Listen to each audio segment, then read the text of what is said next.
Tonight we're heading deep into the ancient Arctic, before GPS, before puffy coats, before anything that could be considered comfortable.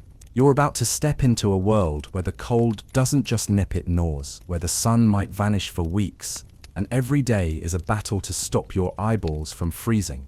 Imagine waking up in a home made of snow, eating chunks of raw fat, and hoping the sled dogs don't decide you look like dinner. You probably won't survive this. So, before you get comfortable, take a moment to like the video and subscribe, but only if you genuinely enjoy what I do here. And while you're at it, drop your city and local time in the comments. I love seeing where you're listening from. Now, dim the lights, maybe turn on a fan for that soft background hum, and let's ease into tonight's journey together. You wake up, and before your eyes even open, you feel it. Your eyelashes are stuck together, frozen. The air inside your nostrils has turned to frost. Every breath in is a tiny knife stabbing your lungs. Welcome to a winter morning somewhere in the pre-1900 Arctic.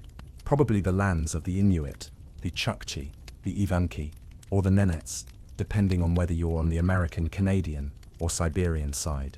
It doesn't matter. The rules are the same. The cold wins. Always. You're curled up inside a sealskin sleeping bag.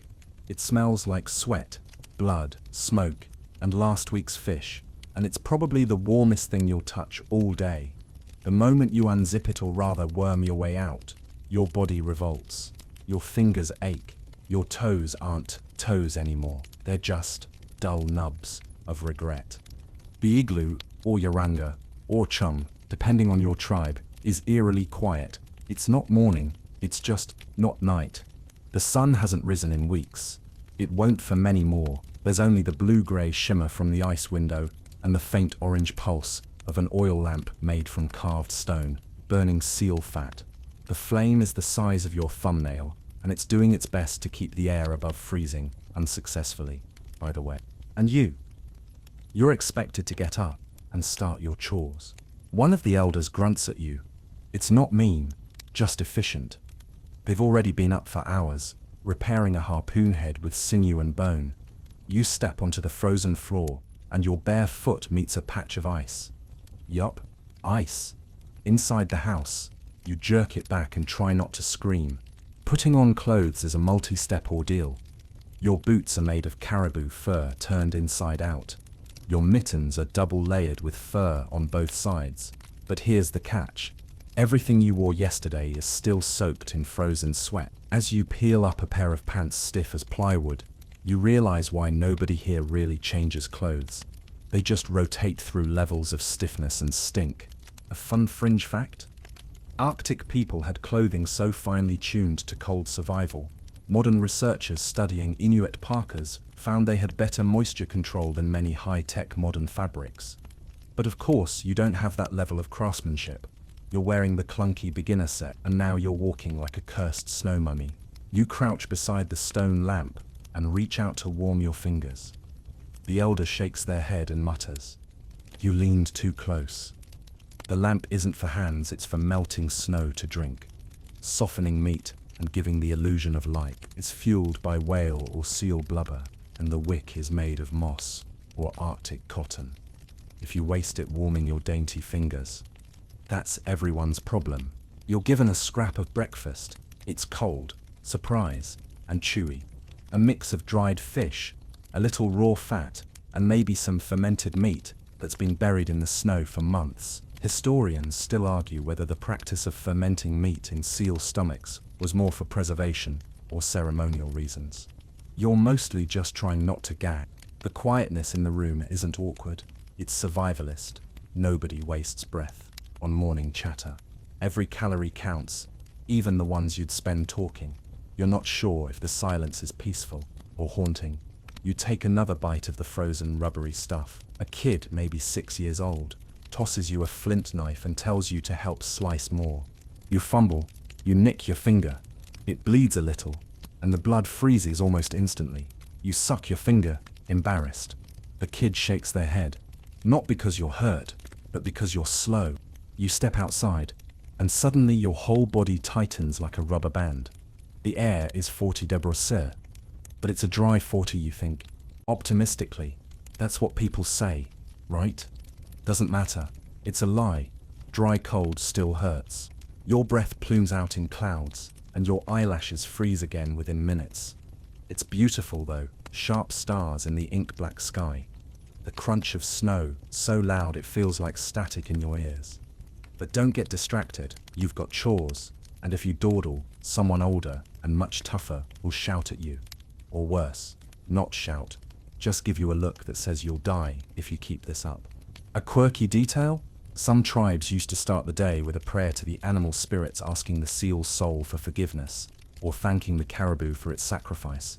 You're not sure if you believe in any of it, but after sleeping next to frozen meat and being slapped by wind that hurts your bones, you're starting to consider it, and now it's time to join a hunting party. You'll be walking miles out on unstable sea ice, carrying a harpoon, wearing 30 pounds of frozen fur, hoping not to fall into a hidden crack or get surprised by a seal that's faster than you. And they always are. You miss your soft bed, your heating, your cereal, your socks that didn't smell like wet dog and death. But there's no going back now. You're here, you're freezing, and you haven't even lasted a single day. You step outside fully now, the flap of the shelter closing behind you with a muffled thwop. It's hard to say what time it is. Maybe early morning, maybe early evening. The sun won't rise for another month anyway, and the dull blue twilight is all you get. There's no fresh air out here, there's only wind, and it doesn't kiss your cheeks. It punches them. Your breath fogs in front of you in bursts, and you squint through ice-crusted lashes at the world around you. The snow is crusted hard, the kind that creaks under your boots like bending wood. Your legs already feel heavy, your joints stiff. But the worst part, you're sweating. Yup, you're sweating in 40 degrees. And that's where things get real dangerous, real fast. As you follow the hunting group toward the coast, your inner layers start absorbing moisture from your own body heat. Your chest gets damp, then your back, and while it might make you feel briefly, deceptively warm, you're actually prepping for a personal cold apocalypse. By the time you're halfway to the seal hunting site, your body's decided it's time to chill, literally. The sweat begins to freeze inside your caribou parka. The fur stiffens, the moisture turns to frost crystals, and soon you're carrying around a walking refrigerator. No amount of moving keeps you warm now. Your clothes are no longer insulation, they're a portable ice prison. Someone glances at you. They can hear your gear crackling. This is not good. Veteran hunters know the sound of frozen sweat. One of them waves you over and checks your underlayer. They pull at your sleeve, see the ice build up under the armpit, and shake their head. You just made a rookie mistake again. A mainstream historical fact here: Inuit clothing systems were designed with astonishing precision, double caribou layers, one fur side in, one fur side out, and seams sewn with bone needles so tight they were snowproof. But none of that works if you mess up your own body's moisture control. You now understand why people used to change underlayers during the hunt. You stop for a break and crouch behind a snow berm to get out of the wind. One of the others passes you a small scrap of dried meat. You nibble at it while flexing your fingers, which have gone from pink to pale, to a color you might call troubled lilac. You can't stop shivering, but if you take your mittens off now, the frostbite clock starts ticking. And here's the kicker: if your clothes stay frozen too long, you're not just uncomfortable, you're risking death. The body's core temp drops faster when the insulation is compromised. Historians still argue whether more pre-modern Arctic deaths were from starvation or cold shock brought on by wet clothing. Either way, you're suddenly hyper-aware that your hip region feels like it's wrapped in ice packs. To make things worse, you realize you'll need to remove and dry these layers later. There's no airing closet, no radiators. The only drying option: sit near a seal oil lamp and risk everything catching fire, or stay in your clothes and hope your body heat wins. Spoiler, it won't. Back at the camp, one of the older women watches you with what might be pity, or just grim recognition. She's kneeling beside a slab of stone, scraping sinew from a recent kill. Her breath fogs in gentle puffs, but her hands move with easy rhythm. She's done this 1,000 times. Her clothes aren't frozen, her cheeks aren't raw. You are living proof that the Arctic respects no tourist. You enter the shelter and start peeling off your layers, wincing with every tug. The inner coat makes a crunchy ripping noise, like tearing frozen lettuce. Everyone else is already seated, sipping warm seal broth.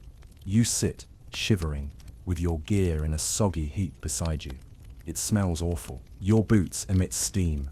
Your pride has retreated into your socks.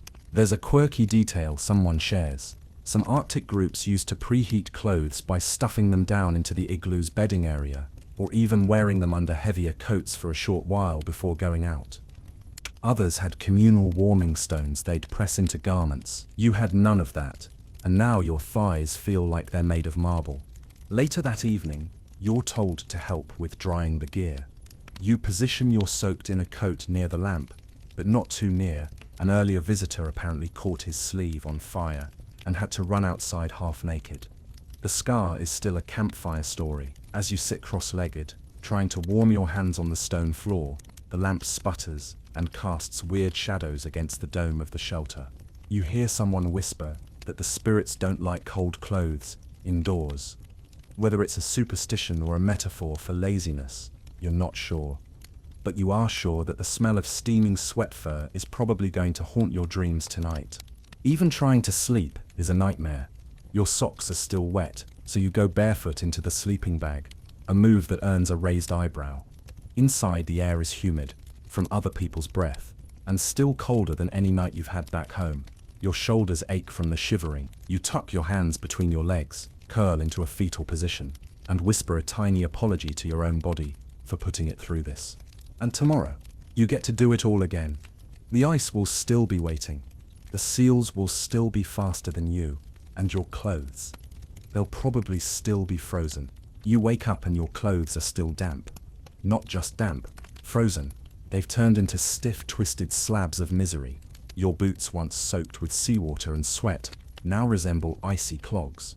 You try to jam your feet into them anyway, and your toes scream in protest. There's no heated drying room here, no laundry line, no backup outfit. This is what you've got. Your parka crackles as you force your arms into the sleeves. You've made a personal meat locker out of your clothing, and now your own body is paying the price. The cold doesn't just settle around you, it gets in, through the layers, past the seams, into your muscle. Your joints ache like you're 80 years old, and it's only the second morning. Outside, the winds change direction. That means the air is even sharper now, funneling through the tundra like a whip. It pushes against you the second you step beyond the shelter. No warm-up, no mercy. Your breath plumes into the dark like steam off a kettle, then instantly crystallizes and floats away.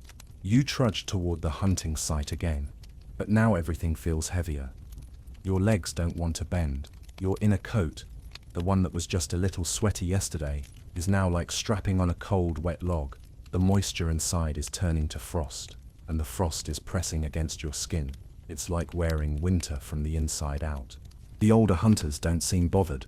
One of them is sharpening a harpoon tip with a stone, his fingers bare. His hands are red, sure, but not trembling, not like yours. He glances at you and says something that roughly translates to, "Don't sweat." You're not sure if it's advice or an insult. You remember someone explaining how caribou fur works. Each hair is hollow, trapping warmth while allowing moisture to escape.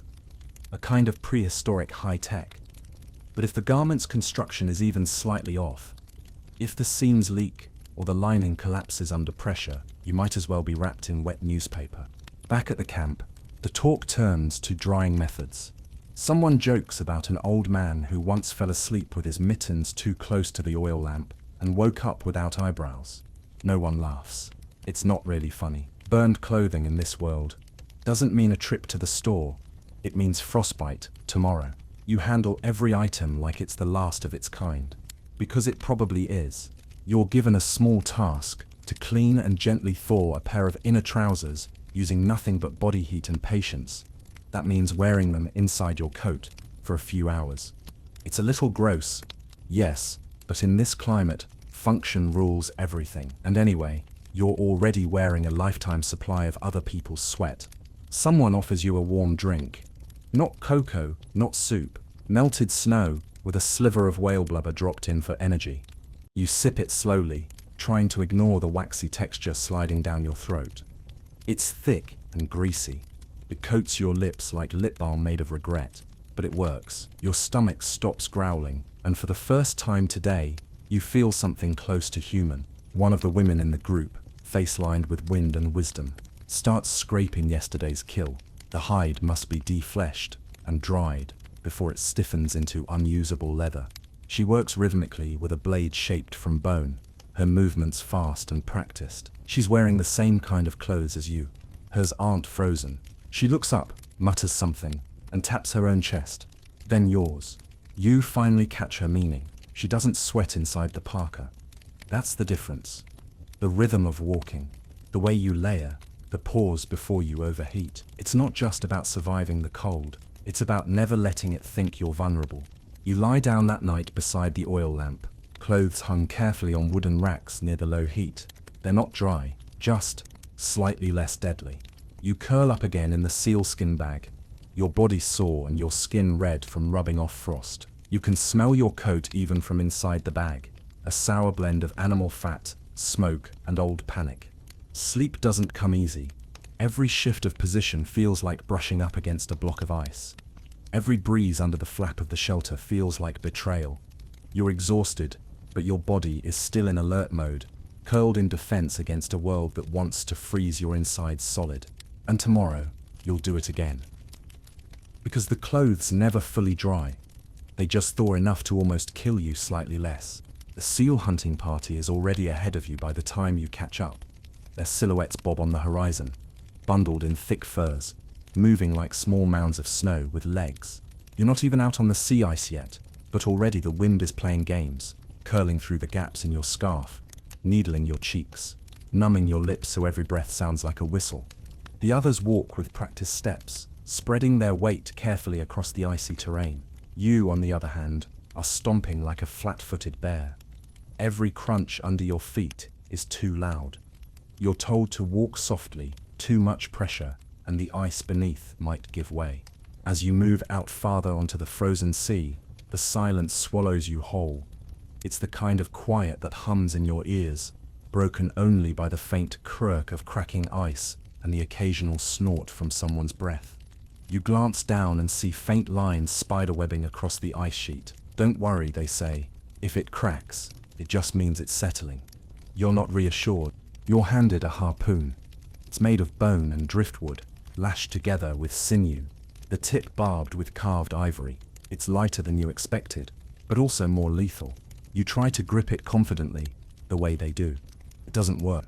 Your fingers are already stiff, and the weapon shakes slightly in your grasp. Now comes the waiting. The group spreads out in a semicircle near known seal breathing holes. A glue, they're called. You're assigned one, and told not to move, not to breathe too loud, not to let your shadow fall across the hole. The idea is simple. Seals come up for air, and you jab the harpoon down fast and clean. The reality: you sit on the open ice, freezing to your spine, muscles clenched, eyes straining at a black hole in the ground, waiting for a movement that may never come. Time passes. Your legs go numb. Your eyelashes frost over again. You're not allowed to fidget, but your joints are begging for mercy. You try not to shiver. Shivering makes noise. Noise scares the seals. You are now one bad sneeze away from community shame and a missed meal. After an hour, your mind begins to wander. You think you see something move. A shadow, a flicker. You ready the harpoon. You raise it slightly, heart pounding. A bead of sweat slides down your neck and freezes before it reaches your back. You wait. You blink. Nothing. Historians still argue whether this kind of ice hunting was more effective than open water kayak hunting, but for now, the result is the same. You're hungry and your hands are shaking from more than just the cold. Suddenly, a shout. One of the hunters has struck. You hear the whumph of impact, and the briefest thrash before the seal is dragged out of the hole wide-eyed, glistening and very, very dead. You flinch. It's a lot more visceral than you expected. The others cheer quietly. You weren't even close. Your hole, still empty. You feel a heavy hand on your shoulder. The elder hunter squints at your stance, adjusts your grip on the harpoon, and motions for you to try again. No words, just disappointment and correction. As the group prepares to head back, You offer to help drag the carcass. It's heavier than it looks, and the sled creaks as you haul it over uneven snow. Your arms burn, your lower back starts muttering threats, but you keep going. Because failure means no dinner, and right now, dinner is the only thing separating you from total collapse. A quirky cultural tidbit floats to mind. Some Arctic peoples believed seals had souls that watched how respectfully they were treated in death. Sloppy butchering or mocking the animal might offend the spirit and scare off future hunts. So when the party returns to camp, they begin a quiet, methodical preparation. The seal is laid out on clean snow, tools are cleaned, you're handed a scraper. You nick the blubber. Badly. Too deep, you're told to stop. That night, you're given only a small portion of meat. Not as punishment, they just don't waste food on people who didn't earn it. It's chewy, raw, and still slightly warm from being fresh. You eat it slowly, eyes down, listening to the quiet pride humming between the successful hunters. You are not one of them. As you lie back in your sleeping bag, body aching, stomach half full, you realize hunting isn't a ritual or a game. It's the only thing standing between you and starvation. And you failed. Not because you're lazy, but because you're not built for this. Not yet. Maybe not ever. No one says anything when you return to camp empty-handed. They don't have to. The silence says it all. The way they glance at you, then quickly away. The way your portion of meat is quietly smaller than everyone else's. You're not being punished. You're just being filtered out. The seal is already being butchered. It lies on a patch of snow, glistening in the lamplight, its dark eyes still open.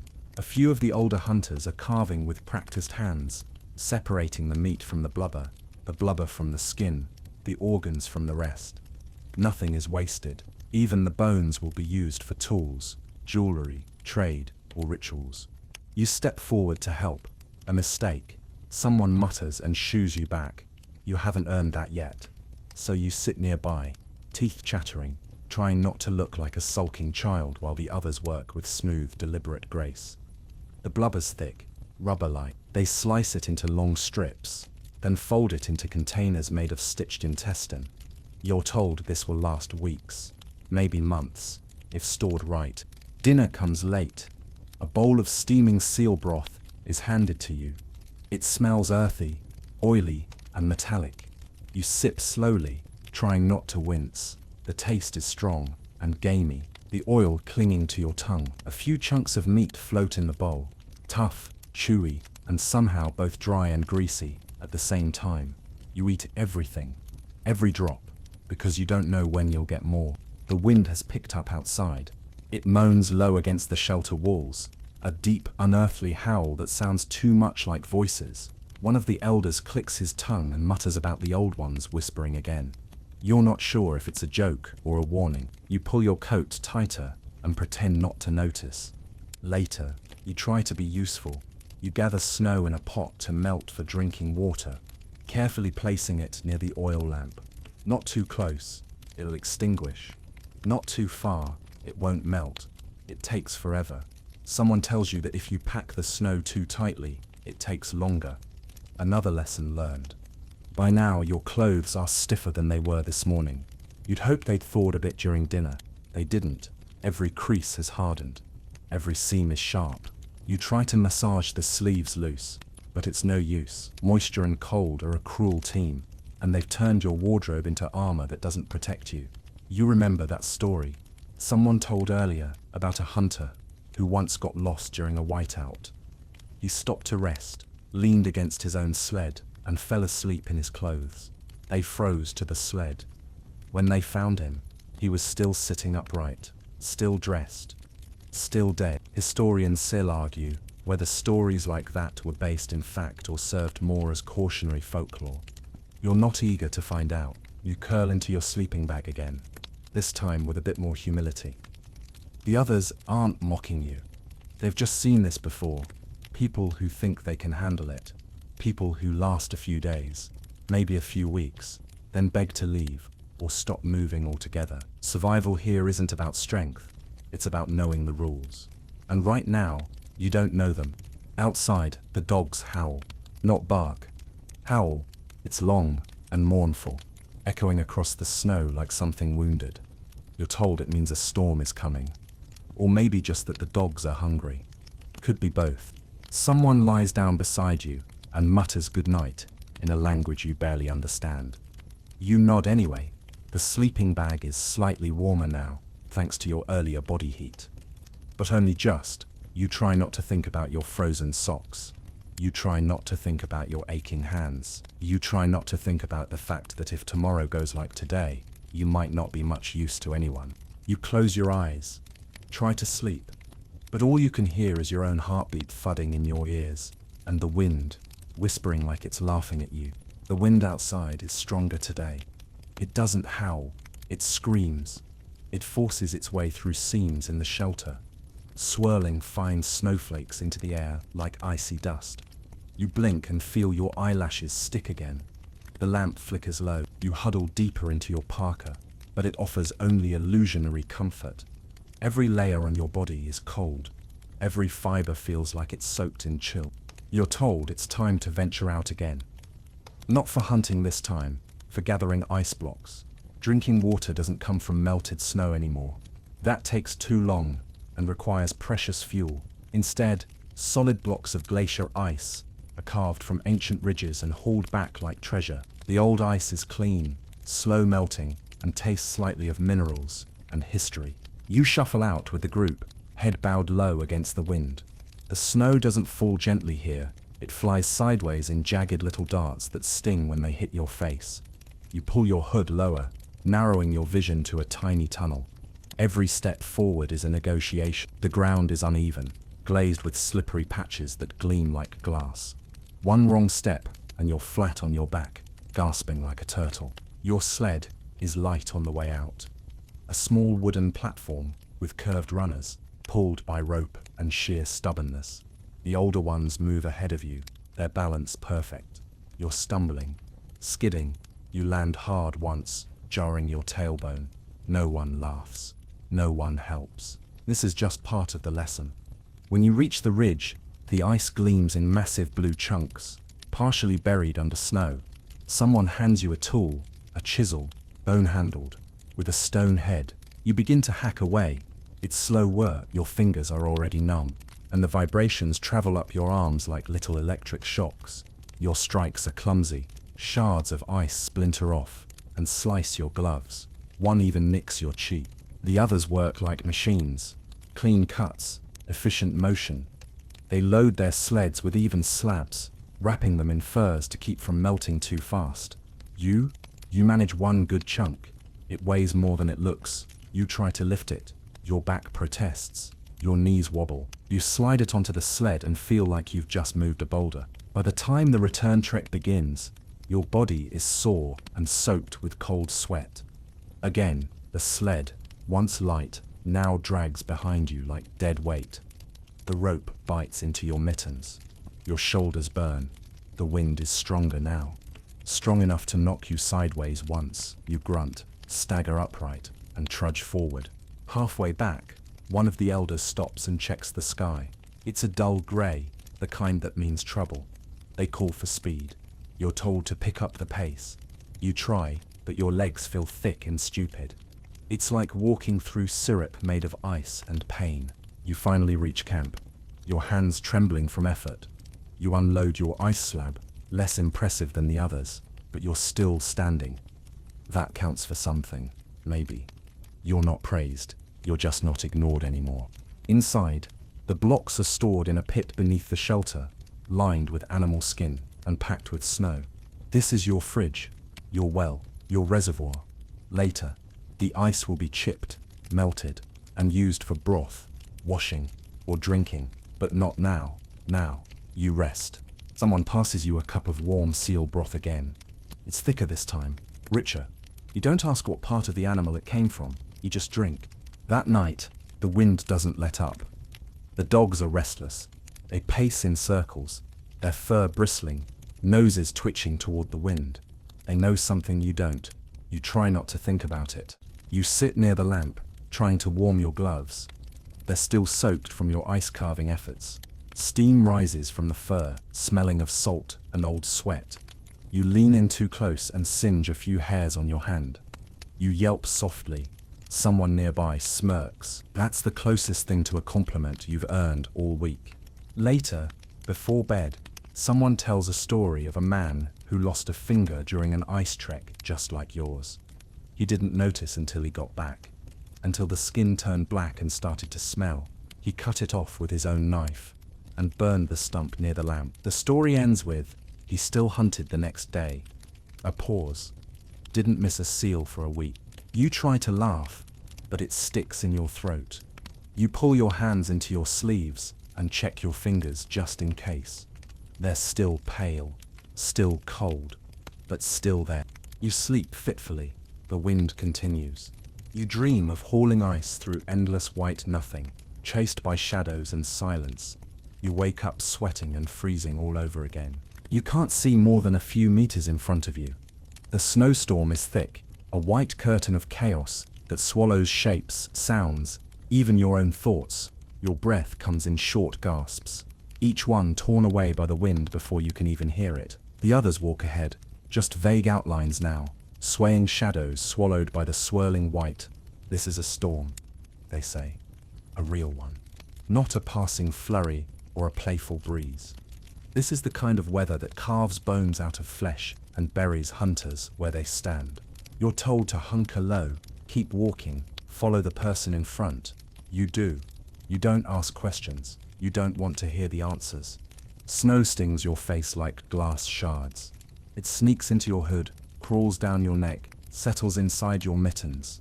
You try to adjust them, but your fingers barely respond anymore. They move like foreign objects, slow and dumb. You can't tell if they're cold, or if you just can't feel them at all. They lead you to a windbreak, a snow wall built days ago for just this kind of situation. It's barely taller than your chest, but it blocks the worst of the wind. Everyone crouches behind it, curling into balls of fur and exhaustion. You mimic them. You don't care how silly you look. Dignity left about 3 frostbites ago. Someone hands you a scrap of dried meat. It's tough as leather and tastes like the inside of an old boot. But you chew it anyway. It's not about taste. It's calories. Heat. You chew and breathe, and try not to panic. One of the elders stares out into the white and mutters something low. You catch the word qualonek, not necessarily about you, but it's not flattering. The general mood is, this weather is bad, but your chances, even worse. A mainstream historical fact circles your mind like a distant warning. The Inuit and other Arctic peoples often built emergency snow shelters during blizzards. Quinatic in some dialects. You look around. No one's digging. Maybe they're waiting, or maybe this wall is the only line between you and becoming a myth. The dogs aren't with you. They were left back at camp, tied down, curled into themselves like knots of fur and instinct. You envy them. They don't question. They just survive. If they howl when the wind rises, it's not fear. It's just language. You think about your clothes. Still damp, still heavy. You can feel the cold creeping up your legs, along your back, like a tide of tiny teeth. You shift slightly and realize you can't feel your outer thigh. You slap it. Nothing. Not even pain. That's worse than pain. Someone notices. They grunt and point. You're told to stand, to move. You have to keep the blood flowing. Sitting too long, even in shelter, is a death sentence. You rise slowly, knees cracking, like old ice. You stamp your feet, swing your arms. It helps, but not much. The storm doesn't last forever. Nothing here does. After what feels like 1,000 years, the wind begins to soften. The snow thins, swirling more gently now. Shapes return to the world. Shadows sharpen into outlines. The elder gives a nod. Time to move. The walk back is quiet. Not reverent, just exhausted. No one wants to talk. You follow their footsteps one by one, careful and slow. The snow has shifted in the storm, hiding dips and cracks. One wrong step, and you're waist deep in powder. It happens to you twice. Both times it feels like the snow is trying to hold you, like it wants to keep you. When you finally see the glow of the oil lamp through the ice window of the shelter, you could cry. You don't. There's no water left in your body for that. Inside, The heat hits you like a whisper, not a wave. It's not hot, just slightly above deadly. You strip off your outer layers, your fingers shake, you examine your thigh again, red now, but not black. That's good. You press your palm to it until the feeling starts to return. It hurts like hell. A quirky fact: some groups used to chew animal fat and rub it into the skin before going out. Nature's lotion, a homemade wind barrier. You wish you'd thought to ask for some. Maybe tomorrow. You sit near the lamp, too tired to eat, too hungry to sleep. Your body wants to lie down and stop moving forever, but you know better now. Stillness is the enemy. Stillness invites the cold to settle in and make itself comfortable.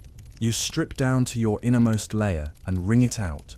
It drips onto the stone floor, little puddles of bitter proof that you're still sweating, still alive, still learning. You hang the fabric near the lamp, careful this time. The others settle in for the night. The wind still hums outside, softer now. You curl into your bag, muscles twitching from fatigue. Your skin itches. Your lungs ache. You close your eyes and dream of warm places that probably never existed. You're blind. Not literally, but close. The light outside is strange, blindingly bright but flat, like someone turned the world into a sheet of white paper. Your eyes hurt when you squint, and after a while, you realize it's not just discomfort, it's snow blindness. You didn't wear the goggles. Everyone else did. Primitive snow goggles carved from bone or driftwood, with a narrow horizontal slit to filter out the glare. They warned you, of course, told you not to stare at the snow, to wear the eye slits, or keep your gaze down, but you didn't listen. You thought you'd be fine. Now every blink feels like sandpaper, and your vision is going fuzzy at the edges. And they're right. You can't do anything now. You sit inside the shelter, rocking slightly, eyes closed, pressing your palms against them in a useless attempt to dull the ache. The light burns even through your eyelids. It pulses. Your temples throb. You feel weak, useless, childish. They give you no sympathy. Just a curt shake of the head and one muttered sentence. That's your day gone. Outside, the others are repairing sleds. You can hear the creak of runners, the rasp of bone tools against wood. Dogs bark in short, sharp bursts. An argument over scraps, probably. The smell of cooking fat wafts through the shelter. You're not invited to eat yet. That's for those who work. So you wait. Someone hands you a pair of goggles. A bit late. They're beautifully simple, carved ivory, tied with sinew, the slits no wider than a grain of rice. You run your fingers over them, realizing these are older than you are. Maybe by a lot. Historians still argue whether Arctic peoples invented them independently, in multiple regions, or if the idea spread with early migration patterns. Doesn't matter to you now. You missed your chance. The pain gets worse before it gets better. At some point you try wrapping a fur band over your eyes and lying flat on your back. That helps a little. But you still see the afterimage of the snow in your vision, a rectangle of white etched into your retinas like a cruel brand. Someone sits beside you after a while. They place something cool against your face. A piece of snow-damp hide, maybe. It helps. A bit. They don't speak. They just sit. You realize they've probably done this before, been this useless. Blinded themselves once, and learned the hard way. A quirky cultural detail drifts into your mind through the fog of pain. In some Arctic communities, eye injuries were treated with mashed lichens or raw fish skin placed over the lids. You wonder if that's what's on your face now. You decide not to ask. Eventually, your vision dulls from white to grey. You open your eyes for a moment, and it feels like looking through fogged glass. Not good, but better. You blink carefully. Each one still hurts, but not as much. Time slows. You listen to the sounds around you instead. The steady crackle of the seal oil lamp, the quiet hum of wind against the walls, the rustle of clothes being repaired, meat being sliced, fire being tended. Life moves on without you. When someone finally calls you to eat, you sit stiffly and join them. The stew is thicker tonight, filled with bits of organ meat and blubber. You eat slowly, your head still pounds. Every movement of your jaw makes your temples ache, but the warmth helps. The food helps. You don't talk much. No one does. There's no need. This isn't a place for long conversations. It's a place for action and recovery, for lessons learned painfully, and you've learned one today. Later that evening, someone brings you a small bundle, your own goggles, handmade, slightly crooked, with the same narrow slit and worn rawhide strap. You hold them in your hands like a gift, because that's what they are. The snow isn't going anywhere, and neither is the sun. You hang them near your sleeping bag, right above your head, as a reminder, because you'll need them tomorrow. You're told to tend the lamp. Seems simple enough, but there's a technique to it, keeping the wick just right, managing the oil flow, adjusting the flame to avoid soot, without snuffing it out. You mess it up 3 times. Once it goes too low, and the shadows grow sharp and cold. Another time it flares too high, scorching the stone rim, and nearly igniting the fir wall hanging. Someone adds more oil, spooned from a seal bladder that's kept near the wall. The lamp sputters, then steadies. The smell of whale fat fills the air, heavy and faintly sweet, clinging to your clothes, your hair, the back of your throat. It's inescapable. It's also the only thing standing between you and frostbite. You're sitting by the fire, such as it is, a flickering oily lamp with a flame that dances like it's trying to run away. The smoke curls upward, staining the igloo's ceiling in soft streaks of soot. You lean closer, hands out, hoping for warmth. There isn't much. The flame burns with a quiet hiss, fed by seal oil and a twisted strand of moss. This is your fire. No logs, no crackling wood, no roaring blaze. Just this low, greasy glow. One of the women clicks her tongue and fixes it without a word. She glances at you, not unkindly, but with that tired look people get when they've already explained something and you clearly weren't listening. A mainstream historical fact that suddenly seems very real. Arctic dwellings were never heated in the way you imagine. The lamp, combined with tightly packed snow walls and thick fur clothing, created a livable microclimate, maybe just above freezing. You're amazed anyone ever survived childhood in this place. The light from the lamp isn't warm. It barely pushes the cold back. It creates a kind of illusion, an emotional warmth, maybe, the comfort of flame rather than its function. You sit beside it anyway. The walls of the igloo glow softly in the light, almost like moonlit snow. You close your eyes and imagine you're warm. You're not. Your nose starts to run from the cold. You wipe it on your sleeve. Everyone does. There are no tissues here, no napkins, just sleeves and dignity, both of which you're running low on. You're asked to refill the lamp's oil. You hesitate, unsure how. Someone points to a pouch near the entrance. It's a leathery bag, stitched tight with sinew. Inside is thick, sticky seal oil. You scoop it with a bone spoon and pour slowly into the lamp's reservoir. It burps. You flinch, the others don't. Around you, the group eats, mostly raw meat tonight, dipped in congealed oil. A few roasted chunks are passed around, but fuel is too precious for real cooking. You chew slowly, quietly, listening to the crackle of sinew between your teeth. It's not disgusting anymore, just food. A quirky fact: in some regions, lamps were considered female objects tied to the sun, the hearth, the life force. Women kept them burning, sometimes performing small rituals when they were lit each day. You think about that as you adjust the wick again, this time more carefully, more reverently. The air inside the shelter is heavy now. Smoke has layered gently on your tongue. Your eyes sting, not from emotion, from particles. Everyone else blinks slowly, unbothered. You try to match them. You learn that lamps aren't just for light. They're how snow is melted for drinking water, how meat is softened, how clothes are gently dried. They're multitaskers, and they're temperamental. Treat them wrong, and you get smoke, or no flame, or in some cases, a tent fire. That story gets passed around like folklore, the time someone leaned too close and burned off their eyebrows. They never grew back. You curl near it, not because it's warm, but because it's familiar.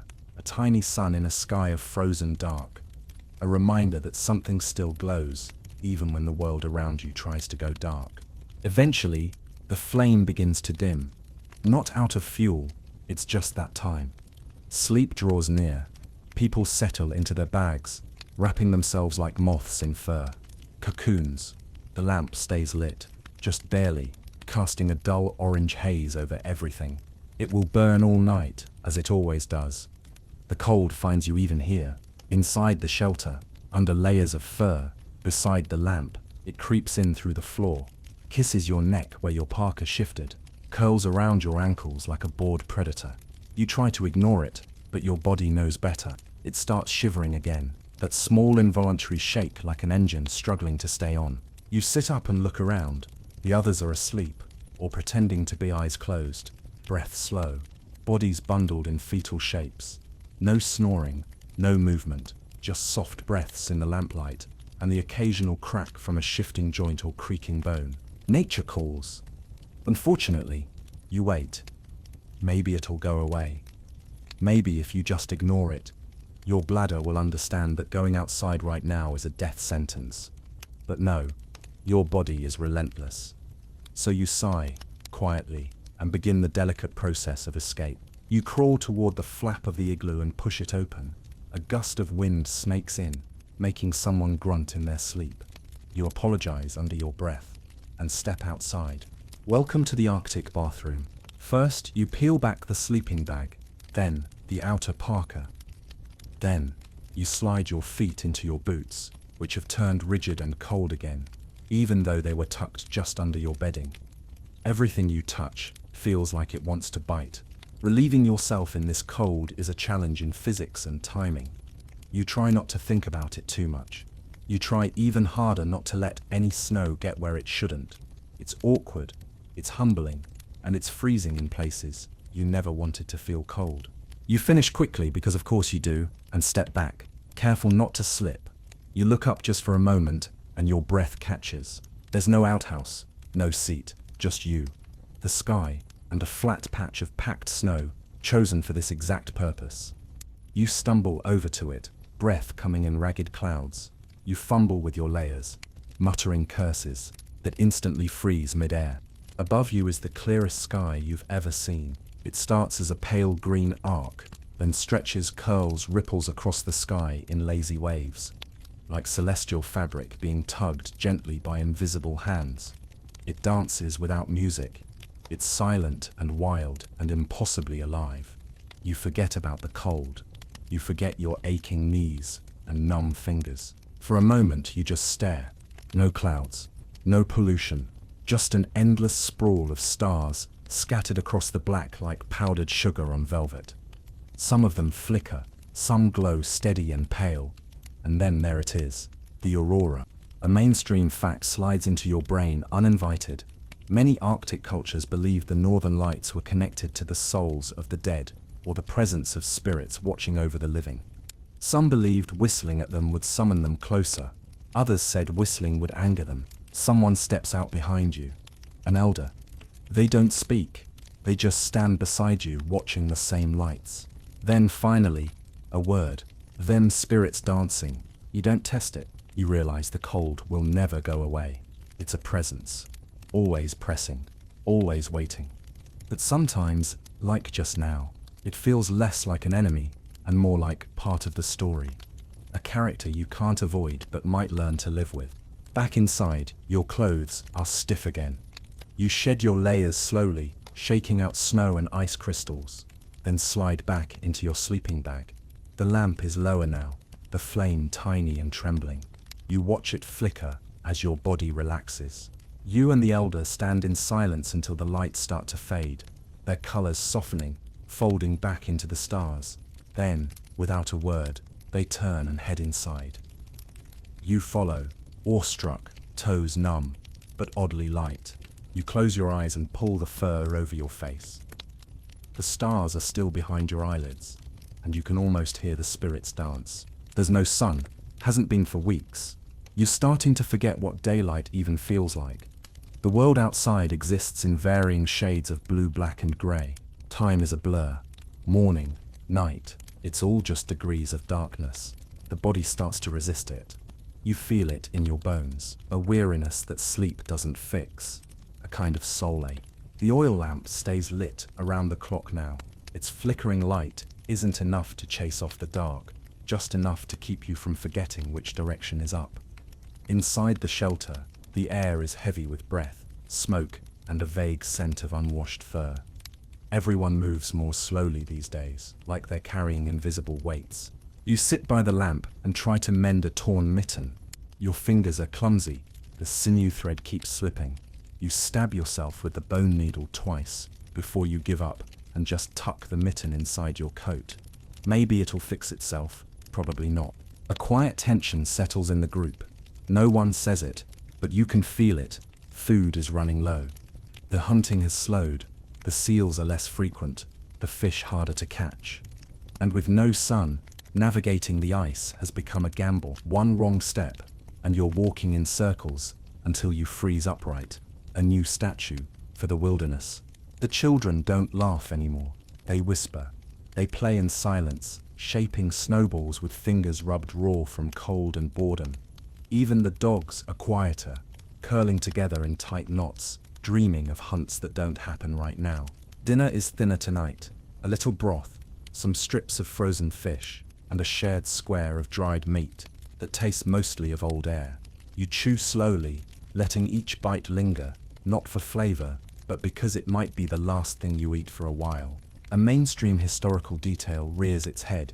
During the long Arctic nights, many groups faced what we'd now call seasonal affective disorder, depression, fatigue, hallucinations. But back then, there was no name for it, just a heavy sadness that settled in with the dark and didn't leave until the sun returned. If it returned, someone coughs. It's wet, persistent, everyone hears it, but no one reacts. Illness in this place is like a shadow, always nearby, ready to pounce. There's no medicine, no hot tea, no spare blankets. You get rest. Maybe a prayer, maybe nothing. You feel it creeping into your own head. A fuzziness, like your thoughts are wrapped in wool. You try to remember what day it is, but there's no answer. You haven't seen the sun in weeks, haven't felt warmth in longer. Even your dreams are grey. Someone tries to lighten the mood by telling a story about a hunter who once fell through the ice and came back, claiming to have seen the underworld. He said it was warm there. The joke gets a few soft laughs, not because it's funny, because it's true enough to sting. A quirky tradition from the Siberian north comes to mind.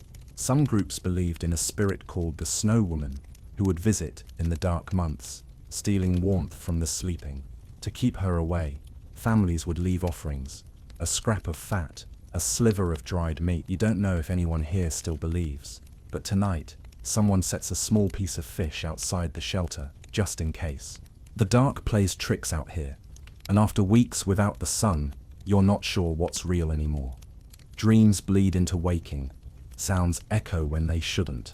You once heard a voice outside, soft and clear. When you looked, there was only snow. You try to sleep, but your mind is restless. You lie in your bag, eyes open, watching the shadows flicker across the snow walls. The lamp burns low, casting long, trembling shapes. One of them looks like it's moving. You blink, it doesn't stop. You blink again, still there. You sit up. It's gone. Just a shadow. Probably. You don't mention it. Nobody ever does. You pull the furs tighter around your shoulders and close your eyes again. The wind outside hums like a lullaby. With teeth, the dogs whimper in their sleep. The lamp flickers one last time, then steadies. Still no sun, still no end in sight. Just the dark, and your breath, and the quiet sound of something you hope isn't real, brushing softly against the wall outside.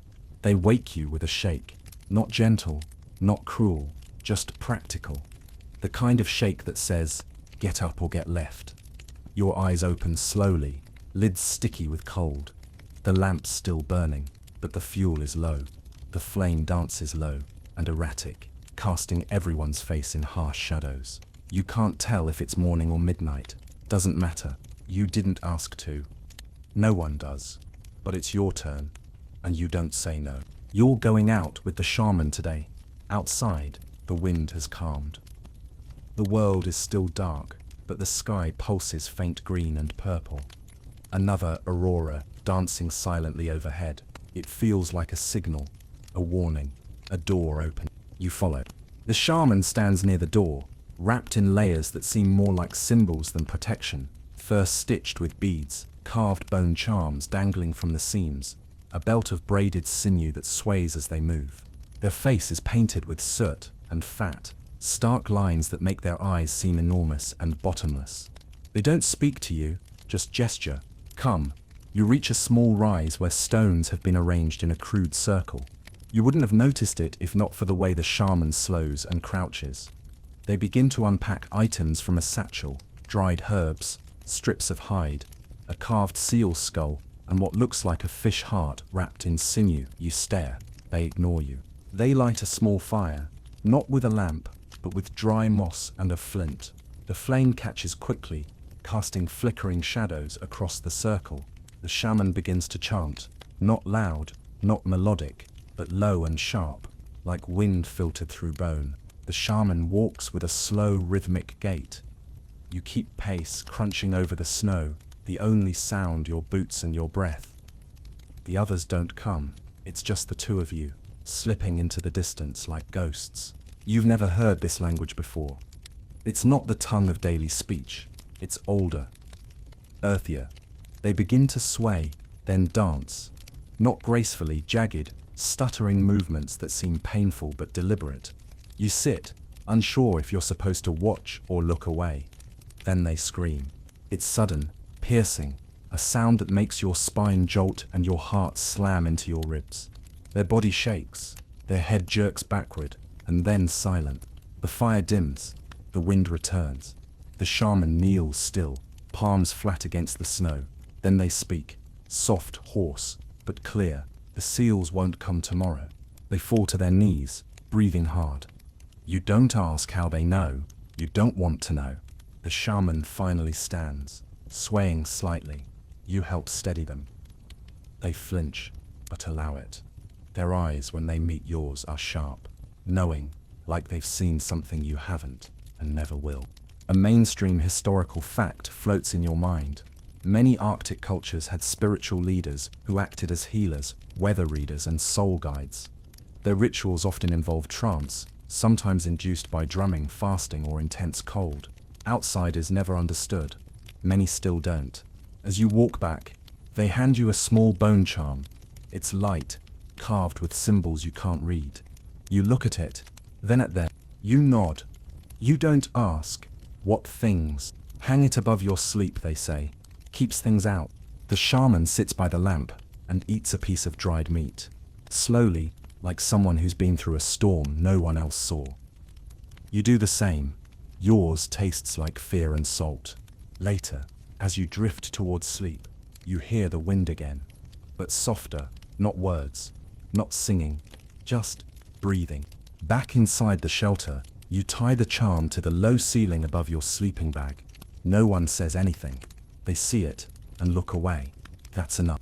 You hope it's enough. You stare up at the charm. It swings slightly. The dogs are barking.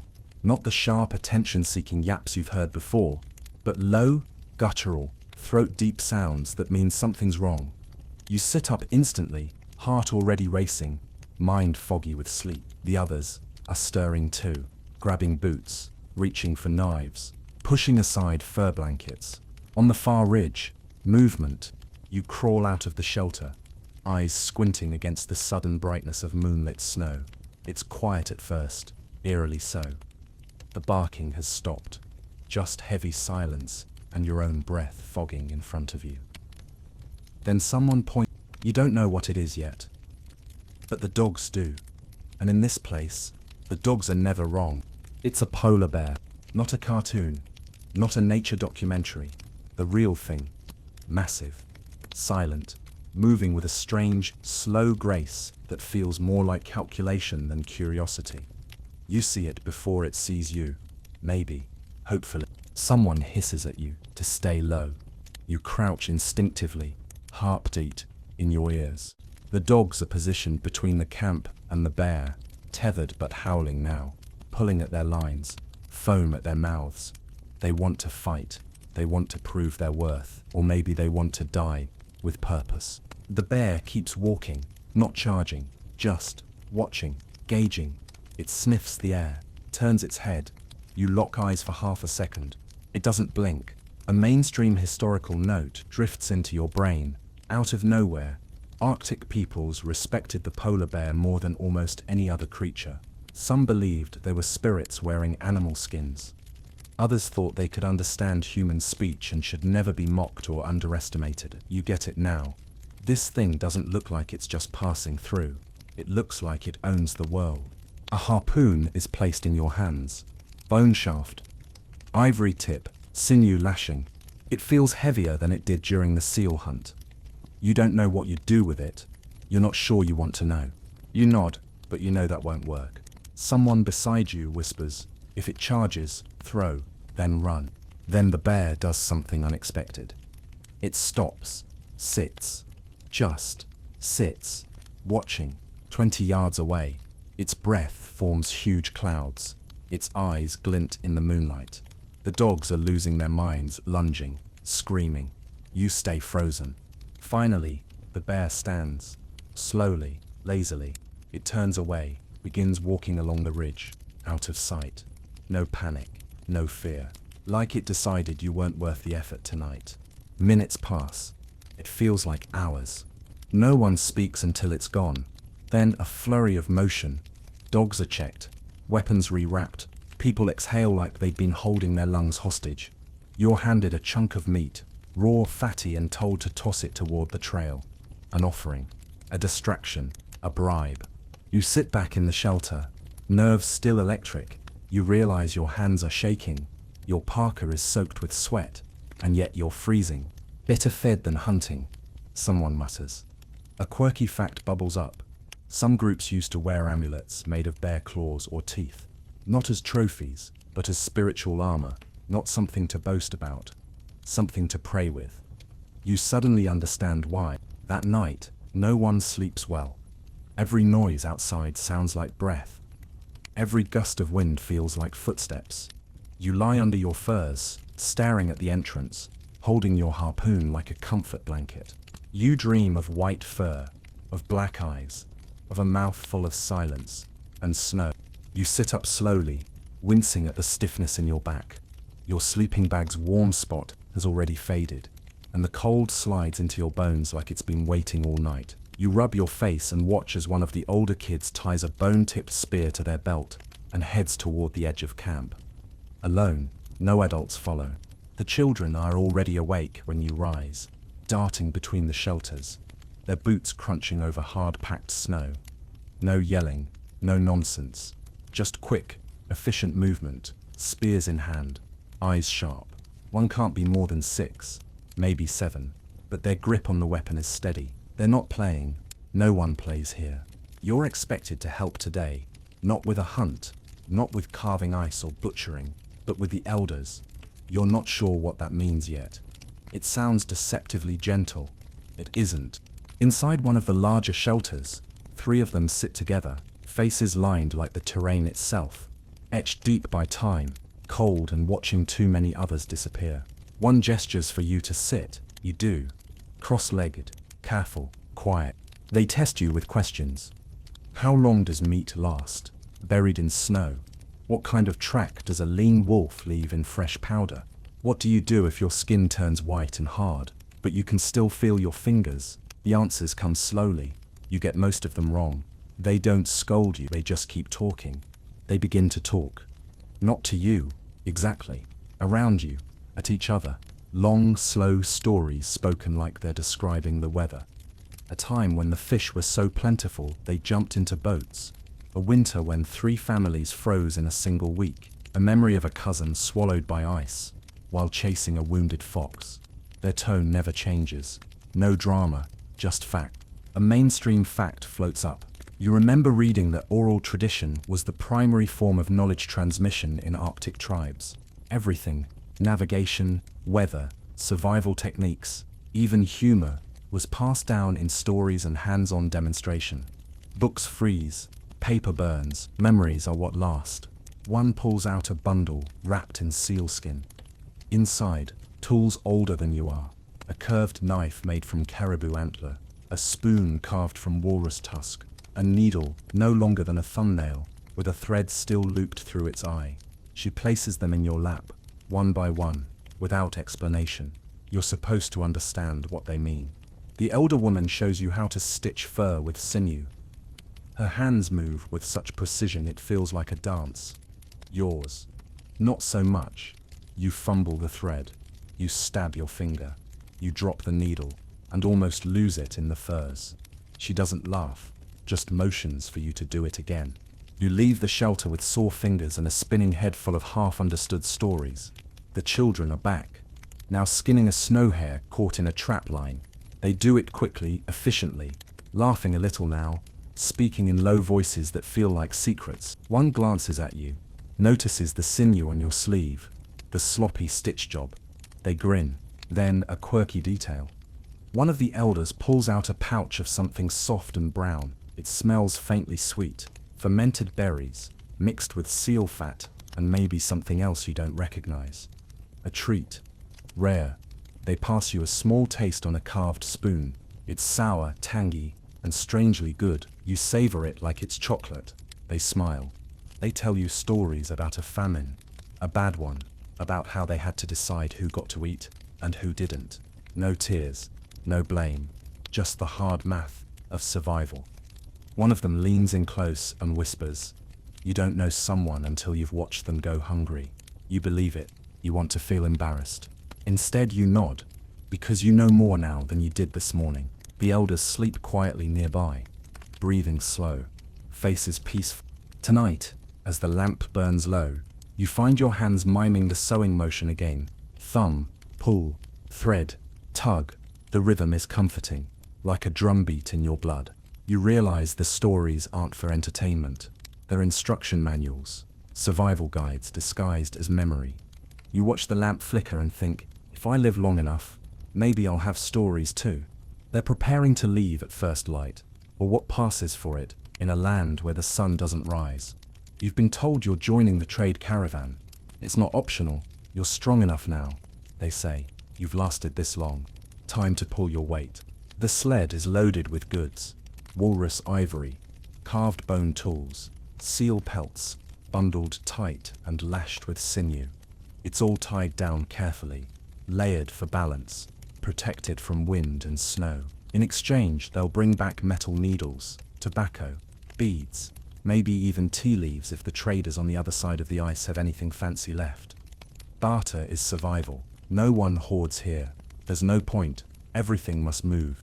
Your team is 5 people, and a dog sled. The dogs are lean, eyes sharp, breath puffing in white bursts. They know the route better than you ever will. They're not pets, not even companions. They're workers. Half wolf, half lightning, with just enough patience not to bite you when you fumble the sled lines. The air is brittle. You feel it snap against your face with each gust. You wrap a scarf tighter and double-check your boots. Your gear's heavier now. Extra furs for the journey. You waddle rather than walk. You set off in silence. No dramatic goodbyes. Just a nod from the elder and a shove on the sled. The dogs yelp once, and then move, paws thudding rhythmically over the packed snow. The sled groans but glides. You stand at the back, clutching the handle with frozen hands, praying you don't fall off. Hours pass like that. The wind picks up. The horizon remains stubbornly empty. The snow reflects what little light there is, and soon you lose all sense of direction. Everything is white, sky and ground blending into one long stretch of endless nothing. You follow the person in front. That's the rule. Don't stray. Don't think you know better. That's how people vanish. They say the ice beneath you is thick. Mostly, but there are weak spots, thin layers where seawater bubbles up and refreezes like a trap. You cross one, hear the faint crack, feel the subtle give under your feet. Your stomach drops. No one reacts. If the sled doesn't fall through, you keep moving. That's it. A mainstream historical truth. Entire Arctic trade networks once stretched across hundreds of miles, connecting inland tribes to coastal hunters. They'd meet at pre-agreed spots, trade quickly, share gossip, then vanish again into the white. No written contracts, just memory, trust and the understanding that no one survives alone. Midday. Again, a guess. You stop briefly to eat. Cold dried fish and a lump of frozen fat. You chew until your jaw aches. No fire, no tea, just food and breath and wind. You huddle behind the sled for shelter. Boots off for a minute to check your feet. Still pink. Good. You stamp them before putting everything back on. Lose your feet out here, and it's over. You start moving again. One of the dogs limps, ice in its paw. They stop, check, dig out the shard with a sharp sliver of bone, then keep going. No coddling, no delay. The dog doesn't complain. Neither should you. A quirky detail from an elder's story comes to mind. Some old traders used to bring along carved animal fetishes, small totems they'd bury in the snow at key points, offerings to the land. You're told not to litter, but when no one's looking, you press a small bead into a drift and whisper something you don't quite believe in. By the time the camp appears on the horizon, your legs are shaking. Your face is raw. You can't feel your chin, but you've made it. A few tents, 2 smoke trails, a couple sleds, another group like yours, waiting. You don't celebrate, you stop, tie down the dogs, cover the goods. They approach. One of them eyes your pelts, another unwraps a bundle and reveals shiny needles, bits of copper, a tin pot. The elder with you nods once. The exchange begins. You don't speak, you watch, you learn. That night, you sleep beside the sled, curled between bundles of trade goods. The dogs press against each other nearby, warm and twitching in sleep. You stare up at the blank sky and think about all the paths out here, invisible but remembered, trails etched in ice, and instinct. You're one of them now. Not trusted, not yet, but included. That's more than enough. The ice cracks somewhere nearby, loud, sharp like a gunshot in a cathedral. You freeze, mid-step, eyes scanning the horizon. Nothing moves. The sound echoes out across the empty white, then dies into silence. That's worse somehow. You glance at the others. No one panics. No one runs. They just stop, listen, wait. Then, slowly, they move on. You do too, but every muscle in your body is clenched. You can't help imagining it, falling through, the cold closing in above you, the frantic scramble for air, while your clothes drag you down like wet cement. You've heard the stories. Everyone has. It's not dramatic, it's just final. But the ice holds for now. You return to camp by dusk, which again means something different here. Just a deepening of the already colorless light. As soon as the dogs stop moving, they collapse, tongues lolling. You help unhitch them, hands stiff, rope biting your skin. They don't need praise, they need rest. You understand that now. Inside the shelter, the others unpack the traded items like treasure, a handful of polished needles, 3 beads, a new knife blade, a spool of thread that glints silver in the lamplight. No one cheers. They nod, muted approval. It's a good haul. You're given the task of organizing the storage pit, essentially a frozen hole carved into the earth, lined with stone and snow, capped with a tight seal of hides. It's a pantry, an icebox, a burial vault for future meals. You peel back the layers and descend into the cold. Inside, frozen fish stacked like logs, slabs of meat wrapped in fur, a pile of bird carcasses so stiff they look carved. The air smells sharp, blood, salt, cold. It hits your nose like a slap, then fades. You're told to rotate the stock, move the older kills to the top, newer ones to the bottom. You do as you're told, hands numb, careful not to chip anything. These aren't just supplies, they're lifelines. Every slab represents hours of stalking, cutting, hauling. You don't waste them, you don't forget what they cost. At one point, you pull up a bundle that feels wrong, heavier. It thuds strangely against the side of the pit. You unwrap it cautiously, half expecting something you don't want to see. It's meat. But old, maybe weeks. Still good technically, but the color is off, a shade of gray you haven't seen before. Someone peers down and shrugs. Last storm's kill. Good for the dogs now. You nod and move it to the side pile. A mainstream fact from your memory clicks into place. Arctic people often use the earth itself as their refrigerator. Meat stored in permafrost could last months, even years if done right. There were tales of buried whale caches being dug up after decades, still edible. Sort of. You finish the job. Your fingers are red, your wrists sore. You climb out, brush the frost from your sleeves, and lash the cover shut. One of the elders hands you a cup of warm broth. You sip slowly, letting the fat cling to your lips like a layer of armor. Later, by the lamp, you watch a child carve a small animal figure from bone. It's a fox, or maybe a seal. They don't speak while they work. Just carve, smooth, carve again. The motions are exact. Muscle memory, a quiet inheritance. A quirky cultural habit you remember hearing.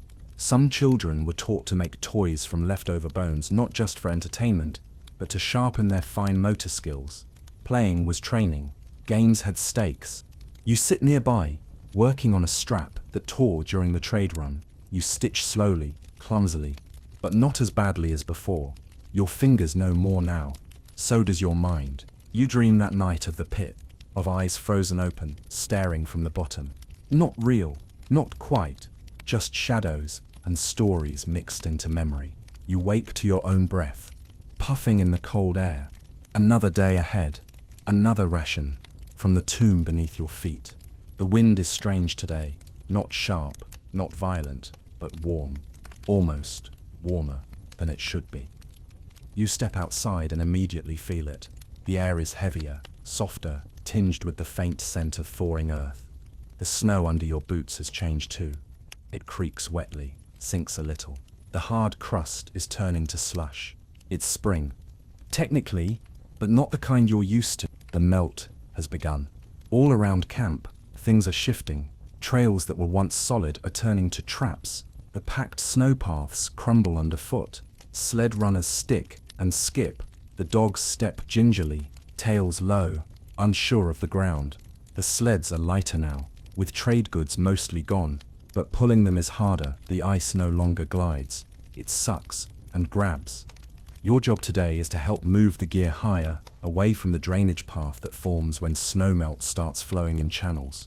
The shelter isn't in danger yet, but the supplies could be. The food pit stays sealed, but the surrounding snow is softening, puddles forming at the edges like warning signs. You're handed a shovel, carved from bone and antler, tied with hide. It's efficient, if crude. You begin digging drainage ditches, copying the elder's motions. Angle matters. So does depth.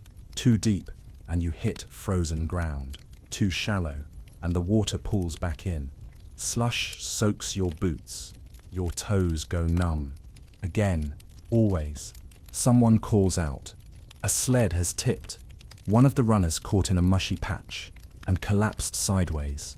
You rush over to help right it, struggling with the slick ropes, your hands slipping, the sled soaked. You'll need to dry it. Somehow, in this wet air, even drying is hard. A mainstream historical truth floats into view. The Arctic melt wasn't always a blessing. Sure, it meant easier access to fresh game and open water, but it also meant instability. Travel routes vanished, old caches flooded, and thin ice became a death trap for the unwary. The cold was predictable, the thaw was chaos. You look down at your boots, the snow's turning black around your steps, mud from underneath rising up through the crust. The landscape is unrecognizable and treacherous. Inside the shelter, people begin prepping for the seasonal shuffle. Tools are inspected, clothing repaired, sleds reinforced with extra bindings. One of the women ties sealskin bundles tighter, checking each for rote. The dogs are restless. They can smell the change in the air. It makes them twitchy. You understand why. Outside, someone dumps slush from a pot. What used to be clean snow, now grey and useless. The water hits the ground with a dull slap. You realize just how rare dry will be for the next several weeks. You head down to the stream, a fresh ribbon of meltwater carving its way through the snow. Your job is to help redirect it with temporary stone banks. Not to stop it, just to persuade it gently, not to drown the food store. You slip 3 times. On the 4th you go in. Your leg sinks knee deep, in near-freezing runoff. You gasp, then curse. The others pull you out quickly, but your boot is soaked through. There's no fire, no drying rack, just wind and time. A quirky Arctic custom comes to mind. Some groups once wore fish bladders over their feet inside boots to keep out meltwater. Not waterproof, but better than nothing. You wish you had some now. Instead, you pull off your boot, wring out your sock, and accept the frozen numbness crawling up your calf. That night, you sit on a raised mat near the lamp, feet bare, propped near the flickering flame. You're scolded for hogging the heat. You don't care. You point to your soaked trousers and say one word. They nod. Fair enough. You chew on dried meat that tastes like soggy leather and listen to the water dripping steadily from the shelter roof. A rhythm.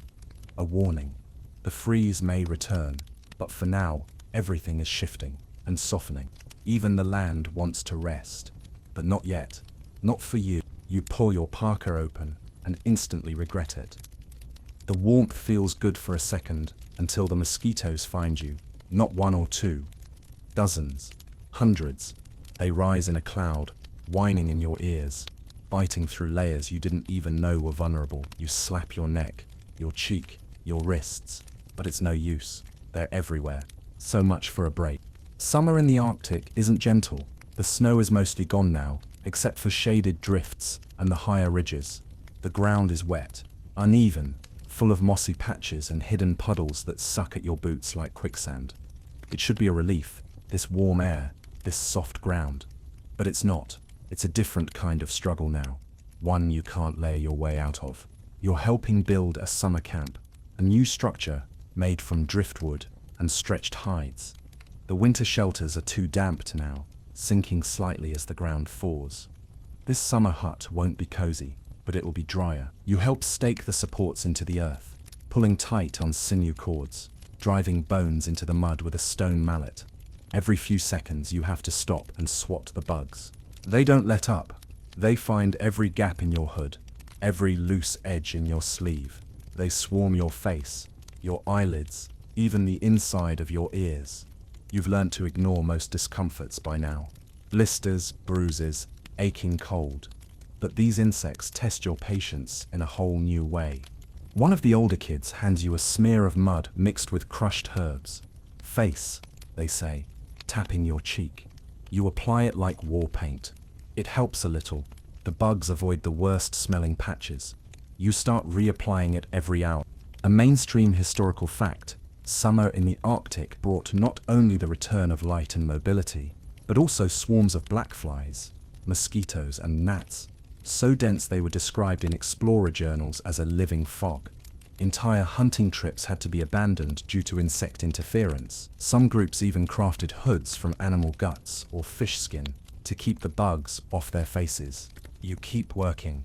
The new shelter begins to take shape. Low walls, angled roof, thick mats of grass and fur packed into the seams. It smells earthy.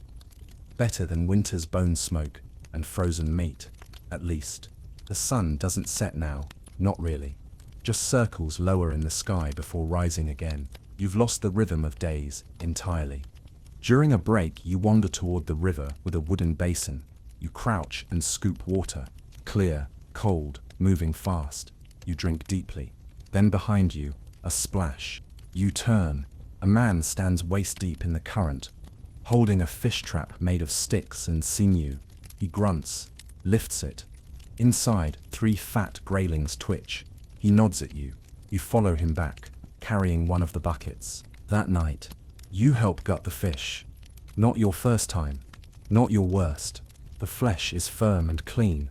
The guts surprisingly mild in smell. You roast a piece over the lamp.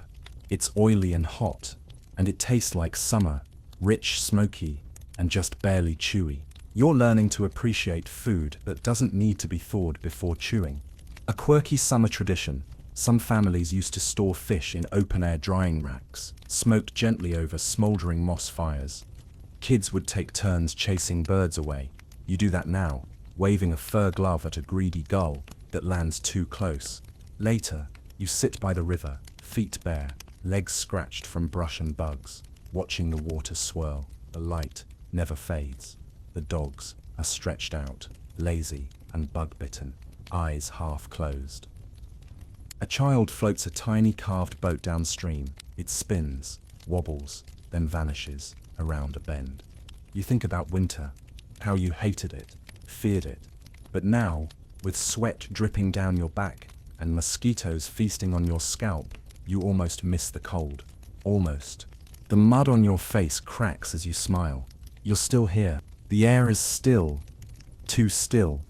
The kind of quiet that makes people uneasy. The dogs are pacing. The elders have stopped telling stories.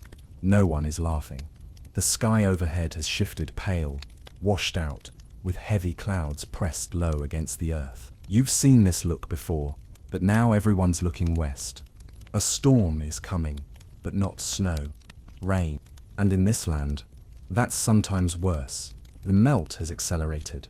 Streams have turned into fast-moving rivers, carving through the earth like knives. The ground is unstable, soft, deceptive. One step off the usual trail, and you're ankle-deep in sucking sludge. Or worse, ice-cold water that hides beneath a mat of moss. You've already fallen in twice today, and your boots squelch when you walk. You're assigned to the canoes now. It's travel season, and water is the fastest route, if you know how to read it. These aren't modern boats. They're sewn from sealskin, stretched over frames of driftwood and bone, sealed with animal fat. Lightweight, portable, and terrifyingly delicate. Your job, help portage one across a section of broken ground, lifting it by its crossbars, keeping the skin tight and undamaged as you wade through thigh-deep marsh. The boat shifts in your grip like a live thing. One wrong twist, and the skin could tear. If that happens, you're done. A mainstream historical fact flashes in your head. Arctic peoples built boats so light they could carry them over their heads between rivers, yet strong enough to cross ocean channels. Some kayaks were so finely fitted that their users could roll them upright after capsizing, though that skill took years to master. You do not have that skill. At the river, you help set the canoe down gently into the water. It bobs quietly. You're told to ride in the middle. Don't move.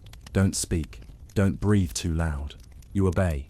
The others paddle with narrow blades cutting through the water in synchronized strokes. You watch the shoreline drift past moss, rocks, splintered trees, a startled bird exploding upward in a flurry of wings. Halfway across, the rain starts. Not a sprinkle, a downpour. Heavy, cold, relentless. It drums on the boat's skin, fills your hood, soaks your sleeves. Visibility drops. The shoreline fades. The water grows choppy. You can't even wipe your eyes. Your hands are holding onto a rib bone, just to stay balanced. The paddlers don't stop, don't flinch. They keep rhythm, heads down, muscles steady. You realize your life is literally in their hands. Eventually, the canoe glides into a sheltered cove, barely a slit in the bank, surrounded by willows and sharp rocks. The boat scrapes land. You're shoved out, not rudely, urgently. Everyone unloads fast. Then the canoe is lifted, flipped, and set upside down as a makeshift shelter. The rain hammers it like a drum. You crouch beneath it, knees to chest, steam rising from your soaked clothes. Someone passes you a strip of dried meat. You chew mechanically, staring at the puddles forming around your boots. A quirky memory from a story comes back about a woman who built her own canoe after her husband died, just to retrieve his bones from the sea. People say the seals helped her stitch the frame. Others say she became a seal herself. No one agrees. Historians still argue whether that tale refers to a real person or a legend shaped by grief and geography. You lie down beside the others, under the upturned canoe, curled like dogs in a den. The sound of the rain is oddly soothing now, steady, alive, better than silence. The warmth of other bodies close by helps too. You stop shaking. Eventually, you'll have to go back out again soon. The storm won't last forever. The river will rise. The trail will vanish. The cargo must still be delivered. But for now, you sleep with your cheek against wet fur, and the sound of rain beating on skin and bone above your head. They celebrated with the same hands that scraped hides and stirred seal fat. Joy in the Arctic wasn't constant, but it was deeply felt, when it came. Feasts, dances and games marked good hunts, changing seasons, births, and reunions. And behind every moment of celebration was a woman, preparing the meat, organizing the space, and keeping the flow of the event intact, without ever stepping into the spotlight. Feasts were rare, not because people didn't want to gather, but because abundance was fleeting. When food was plentiful, after a successful whale catch, a sudden surge of fish or the return of migratory birds, communities came together. The men might credit the hunt, but it was the women who turned raw meat into shareable meals, who portioned blubber and cleaned intestines, who laid out snow-cleared floors for seating and checked that everyone had a place. Food preparation for feasts was expansive and physical. Women carved meat into manageable pieces, selected the best parts to be served first, and distributed them according to age, status, and contribution. Elders were honored, children served generously, and guests from other camps given the choicest bites. These customs weren't just polite, they reinforced bonds. A poorly served meal could offend, a generous one could forge alliances. The cooking itself wasn't elaborate. There were no spices, no sauces, but it was precise. Some dishes were aged or fermented, others were carefully thawed near lamps or snow-softened before serving. Presentation meant order, not decoration. Sinew-bound bowls, carved ladles, slabs of clean hide, each item placed with intention. Once the food was eaten, the festivities began. Music emerged from simple instruments, hand drums, bone clappers, voices raised in rhythm. And it was often women who led the songs. They called out refrains, shared old melodies, introduced teasing verses aimed at relatives or visiting families. These songs wove memory and fun together, sometimes recounting hunting mishaps or love triangles, sometimes simply describing animals in motion or children's first steps. Dancing followed, usually with a small space cleared in the center of the home or outdoors in summer. Movements were restrained, shaped by the limitations of clothing and the cold, but expressive. Women participated alongside men, sometimes leading chain dances, sometimes performing partner steps to echo the themes of the songs. Laughter was constant. Jokes were passed between bites of meat. Children were included, mimicking adult movements, adding their own verses, trying to sneak extra food. Women kept them close, guiding behavior without scolding, enjoying the rare chance to relax structure while still maintaining harmony. Games played during these events tested strength, balance, or cleverness. Some were physical, pulling contests, leg lifts, breath-holding challenges. Others were mental, riddle games, memory sequences, mock arguments resolved through song. Women often played, competed, and judged. They knew the rules, the players, and the stakes, which were rarely material and often reputational. One game involved mimicking. Women and men would impersonate each other's voices, gestures, or habits, often with exaggerated flair. Laughter rolled through the home as a wife mocked her husband's snoring, or a girl imitated her grandmother's stern face. These games didn't tear down, they reaffirmed closeness. To be joked about was to be known. Preparation for these events wasn't always spontaneous. Women planned ahead, setting aside pieces of meat, preserving certain skins for special clothing, weaving beads, or carving adornments. Celebrations were not just about the moment, they were built in advance, in secret pockets of time carved between endless daily work. They also managed the emotional energy of the gathering. If tensions rose between families or old arguments stirred, women smoothed over the silence with distraction, food, or song. They paid attention to who laughed too loudly or who grew quiet too suddenly. In many cases, they turned a gathering from fragile to joyful, without anyone even realizing it was necessary. The home itself transformed during feasts. Sleeping areas were rolled up, tools pushed aside, lamps adjusted for more light. Women oversaw the reshaping of space and the return to order once the celebration ended. Cleanup was not an afterthought. It was the final stage of the ritual. Leftovers preserved, furs re-dried, ice swept, everything back in its place before the next freeze. Feasts sometimes aligned with seasonal change. First light after the long dark, first snowfall of winter, first seal pup caught in spring. In these moments, the celebrations held deeper meaning.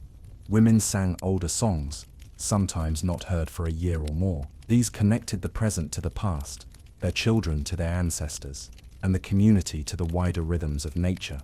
Decorations were minimal but meaningful. A bit of red ochre, a well-carved spoon, a parka trimmed with a rare fur. These were noticed, complimented quietly, remembered. A woman might wear her finest belt, or bring out a pouch inherited from her grandmother. These weren't displays of wealth. They were signals of continuity. And when the gathering ended, and the snow settled back into silence, it was the women who restored the stillness, who packed the tools away, wiped the bowls clean, quieted the children, and turned once again to the daily rhythm. The celebration faded, but the memory stayed, in song, in smell, in story, and it was the women who carried all three. The fire tonight is more smoke than flame. You sit beside it anyway, rubbing your hands together, watching the others slowly rotate a slab of meat over the heat.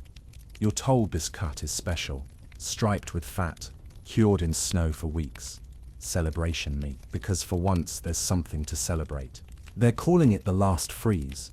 The wind has changed again, but this time it carries something unfamiliar: damp earth. A scent of moss awakening, the almost floral sharpness of blooming tundra plants. The snow is retreating, and for the first time since you arrived, the ground feels alive under your boots. But the sun's return doesn't bring ease. It brings a new set of challenges. The cold kept many things at bay. Now the world is waking, and not everything that stirs is welcome. The bugs are worse, the rivers faster, the ground unstable. Still, people seem lighter somehow. They laugh more. The kids splash in puddles, daring each other to jump from chunk to chunk of dirty snow. You watch them, remembering your own clumsy, freezing beginnings. They've always known this rhythm. You're only just starting to hear it. Your job today was helping pack up the last of the winter gear: heavy fur clothing, spare snow goggles, thick mittens stiff with wear. All bundled, smoke to kill mold, then tucked into high storage, out of reach of water and animals. You folded everything with reverence. These clothes saved your life. More than once. Someone hands you a needle. You're told to repair your own boots. You sit cross-legged and begin stitching, pulling thread made from sinew through worn sealskin. It's not a perfect job, but your hands are steadier now. You know how to knot and pull without fraying the material. It's another quiet rite of passage. A mainstream historical note plays in your memory. Many traditional Arctic families built their own gear from scratch, tailoring it to their body, their role, their needs. Clothing was a second skin, custom to each person, passed down or adapted by hand. Losing a pair of boots could be as dangerous as losing a limb. You finish your repairs just as a thin drizzle begins to fall. The kids cheer, the dogs grumble and dig into the damp ground, curling up into annoyed knots. The rain is soft, barely more than a mist, but it smells like the start of something. You're invited to sit beside one of the elders tonight. She's working on a story robe, a long strip of hide painted with tiny images, animals, people, tools, journeys, a life recorded in symbols. She points to one, a long line curving over mountains, marked by small fish shapes and a jagged burst of red. Bad year, she says. Big water, many swept away. You ask if she'll add your story to it. She looks at you. Then slowly, she nods. A quirky tradition, you remember now. In some Arctic groups, stories weren't just told. They were worn, painted, etched, sung. You didn't own your story until it had been shared, woven into the memory of the group, until others knew it too. You don't say anything. You just sit beside her as she paints, dipping a brush made from feather into soot and fat. You watch the symbols come to life. A sled, a fire, a figure coming out again. Not heroic, just honest. Later, as darkness finally starts to return, not heavy, but noticeable, you lie in your sleeping bag and stare at the low curve of sky. A few stars blink overhead, the first you've seen in weeks. You're not warm, not really, but you're not freezing either. You're not full, but you're not starving. You're not from here, but you're not entirely lost anymore. You wake to murmuring, not loud, Not panicked, just steady voices in the early dim quiet as the morning fog. You sit up, rubbing your eyes, and see people gathered near the edge of camp.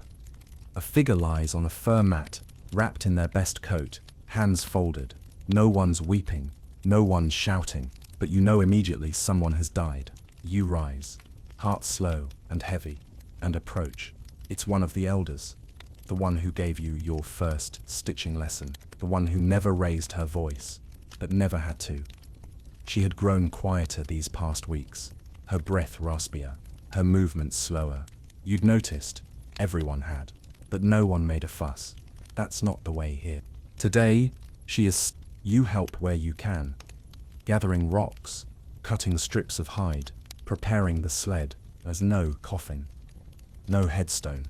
The ground is too hard, and even now, with the thaw, burial as you know it isn't practical. Instead, she will be taken far from camp, to a high place, where the land meets the sky, and left with offerings and respect. A mainstream historical fact echoes in your thoughts.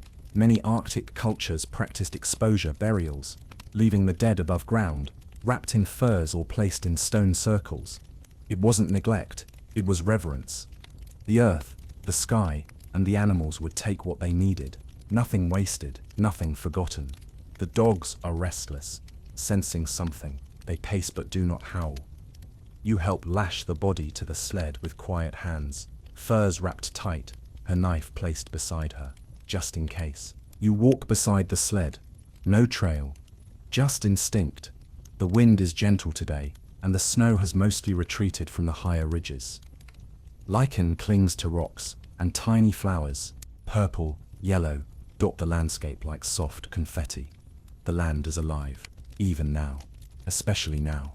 You reach the chosen place. A flat shelf of rock overlooking a wide valley, the river gleaming like bone below. She's placed on her side, head to the east, where the sun will rise again soon.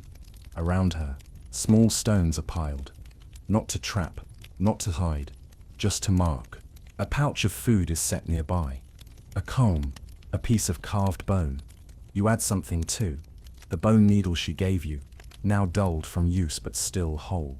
A gesture, small, but real. A quirky note you overheard from a story.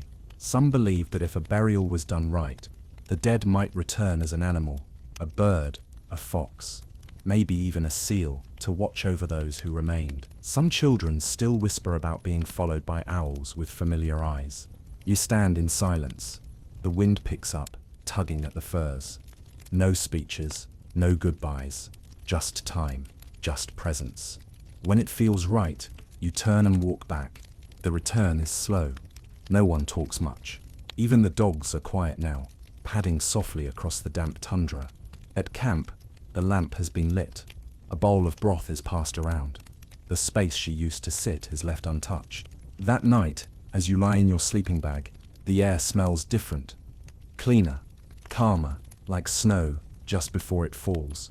You close your eyes and wonder if the fox that visited the camp last week might come back. If it does, you'll know who it is. And you'll remember to leave out a bit of meat, just in case. The sky is clear, not a single cloud. The air for once is warm enough to move through without flinching. You wake slowly, muscles sore but not aching, skin still marked with old bug bites, new blisters, and permanent impressions from your sleeping bag seams. But today feels different. There's no alarm, no task shouted at you, just movement, purposeful, calm. People are packing, wrapping bundles in furs, folding clothing, gathering tools. You're not told what's happening, you simply understand. It's time to move. The summer camp has run its course. The fish are thinning, the trails are too wet, the animals have shifted their patterns, and so must the people. That's always the rule. You're assigned to help break down the shelter. You begin with the outer furs, still streaked with rain stains, still pungent with smoke. The frame beneath is made of driftwood, bent and tied, and reused more times than you can count. Each piece has a place. Nothing is discarded. You take it apart slowly, carefully, nothing rushed. You're not fleeing, just flowing onward. Everyone works with quiet rhythm. No one barks orders. They've done this every season of their lives. For some, It's second nature. For you, it feels like a ceremony. A mainstream historical detail comes to mind. Many Arctic communities were semi-nomadic, following the migration routes of caribou or the seasonal returns of seals and fish. Camps would be built and unbuilt with remarkable efficiency, designed to leave little behind, to let the land forget you'd ever been there. By midday, the place looks bare. Trampled moss, a few stones, the last curl of smoke from the extinguished lamp. That's all. If someone walked by tomorrow, they might not even know you were here. That too is the point. The dogs are loaded up. Harnesses tightened. The sleds have wheels now. Makeshift runners adapted for summer terrain, bumping and dragging over lichen and mud. You help lash your own pack to one of them. It's heavier than you remember. Or maybe you're just tired. You walk. For hours you walk. The sun circles overhead. The breeze is kind. The mosquitoes are fewer now, driven off by the wind or the changing season. The land shifts beneath your feet. Soft grass becomes firm gravel, then patches of permafrost still lingering in shadow. You step over streams, climb low ridges, follow old paths marked by bone or memory. At one rest stop, someone offers you dried berries mixed with shredded meat and fat. It's tangy, sweet, filling. You chew slowly and say thank you, not just for the food, but for everything. They nod. You pass a stone formation. 4 low pillars, 1 tall. A landmark, a memory. You don't ask what it means. You don't have to. The land is full of quiet stories. A quirky tradition pops into your thoughts. In some Arctic groups, travelers would whisper to the stones when passing certain places. Warnings. You murmur one now, just in case. The next camp is near a long, narrow lake, clear and mirror-like, stretching between 2 ridges. People begin unloading. You help set the first frame in place. Your hands moving automatically now. Stake, lash, tighten, repeat. You don't even need to be told what to do. Someone brings water from the lake in a seal bladder bag. It tastes like cold, like sky. You drink deeply, then pour a little out onto the moss. Not a ritual, just respect. As the sun dips low, just barely touching the horizon, before rising again, you sit by the water and look back. The trail behind you is invisible, already fading, but in your body, in your hands, your legs, your breath, you carry every step. You were supposed to last a day. You've lasted this long. The camp is quiet now, not silent. Nothing here is ever truly silent, but soft. The kind of quiet that settles in the bones and asks nothing more of you. The sun hovers just above the ridge, casting long shadows over the lake, the shelter, the sleeping dogs. The sky is streaked in soft gold and pale lavender. The wind, for once, doesn't bite. It whispers. You lie back on a rolled-up fur, arms folded beneath your head, staring at the wide, endless sky. Your fingers are calloused. Your lips are chapped. Your boots are cracked. You can still feel the echo of cold in your joints, but it's not painful anymore. It's just part of you. Somewhere nearby, someone hums. Not a song exactly, just a few slow notes to keep the silence from drifting too far. A pot simmers. A child giggles. A bird cries once, far overhead. The cold is still here, tucked in the corners of the world, waiting for its time again. But for now, it sleeps. And so, soon, will you. You close your eyes. The ground beneath you is soft. The air smells like moss, smoke, and memory. You've survived what you once thought impossible. Not through strength alone, but by listening, watching, enduring, becoming. The Arctic doesn't test you with fire. It tests you with stillness, with wind, with waiting. And now, finally, it releases you. Sleep comes slowly, gently. The kind that reaches deep, uncoiling every muscle. The kind you've earned. You are safe. You are warm enough. You are home, if only for a while. Let go, breathe, rest.